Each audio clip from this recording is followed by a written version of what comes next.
My questions are fairly short. CSIRO didn't give a direct answer to my question on notice about the cost of Pioneer Burdick and pumped hydro, but I have the latest figure the CSIRO was using for the Pioneer Burdick and pumped hydro in Queensland, $12 billion. We now know the Queensland Government internally had the actual cost at $36 billion. Triple. Snowy 2 has blown out from $2 billion to $20 billion, and I forecast that in 2017. That's if you include the connecting infrastructure, everything to turn the power on. Why do you continue to tell Australians this is a cheap pathway to follow when every step we take proves you wrong, repeatedly wrong? Why? So, Senator, these numbers are sort of embedded in our GenCost report, and with every technology we're looking for, I guess, actual projects to base our numbers on. I don't believe we've been using the numbers for the Queensland project as part of that. Mr Graham can probably clarify that for me, but we update that on each cycle based on what's actually happening out there. The numbers are as up-to-date as they possibly can as get more project information. So that worries me more they're up-to-date. Your GenCost is nothing more than a fairy tale. Considering the assumptions, when we include then all of the additional costs like pumped hydro that are needed to make it work in Australia, it's not going to have a cheaper energy system, are we, under GenCost?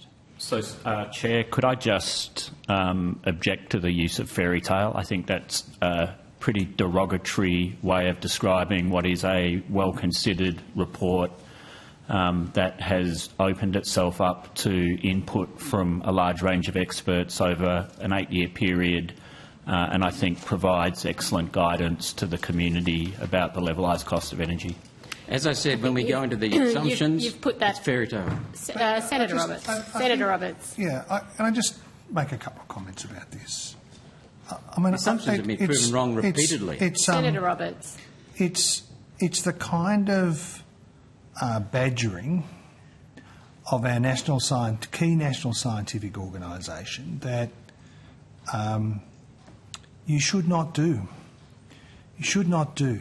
It's an organisation that has served Australia well for decade after decade after decade. It is composed of scientists and staff who work diligently on these questions.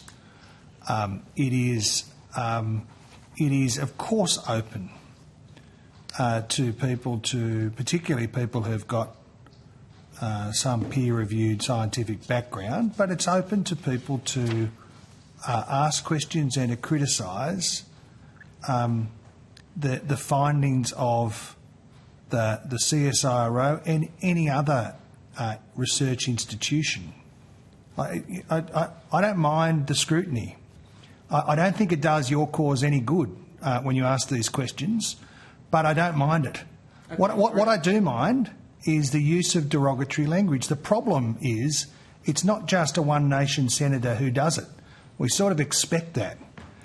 It's the Leader of the Opposition who said, on GenCost, it's a discredited report, let's be clear about it, it's not relied on, it's not a genuine piece of work. Correct. Like what is wrong with the Liberal and National Party that you allow a bloke to run the show who pours scorn. Chair, this is taking up my time. Who pours scorn on science and engineering. All right. It has got. You're just taking up my time to shut me up. All right. But you're the one who applied the derogatory comments. Minister. It's got to stop. It's my opinion. It's got to stop. Minister. It's got to stop. Okay, Senator Roberts, can I just have a conversation with you? Sure. You still have the call. You've asked a question in a certain way. Dr Hilton's put some comments on the record about that. The Minister's put some comments on the record about that. My job is just to make sure that you ask your questions in a courteous way. And you can ask questions about GenCost. I just ask that you put them in a courteous